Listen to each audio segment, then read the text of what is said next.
আপনি যে মানে এরকম প্রকাশ্যে এই বিষয়গুলো সম্পর্কে কথা বলছেন, এর জন্য কি আপনি কোন রকম ভয় বোধ করেন? মানে অনেকেই বলেন যে আওয়ামী লীগ সরকারের সময় এভাবে খোলামেলা কথা বলা যায় নাই। আপনাকে অবশ্য আমরা খোলামেলা সবসময় কথা বলতে দেখেছি।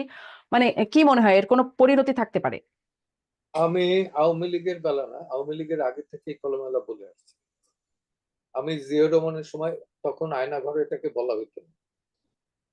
আয়নাঘর, এখানে আয়নাঘর নামে একটা সিনেমা হওয়ার পর থেকে এটার নাম হচ্ছে আয়নাঘর। হুম, এবং সেগুলো আরো দুর্বিষহ কষ্টের ছিল।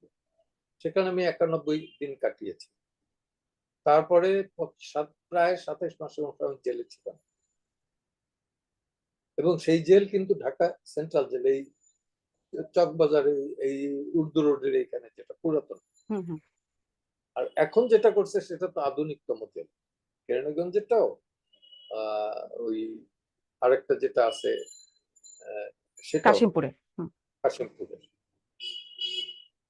কি দুর্বিষহ অবস্থা সেটা আমি জানি, কিন্তু আমাকে একটা দিনের জন্য টলাতে পারে না।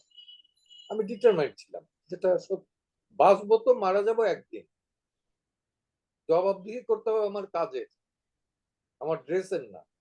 এবং আমার হুম। সবচেয়ে বড় জোর হইলো এখানে, আমার প্রত্যেকটা রুজি হালাল। আমি 99% লোকের কাছ থেকে ফি নেই না, 1% এর কাছ থেকে ফি নেই, তাও চলার মতো, মাত্র অতিরিক্ত না।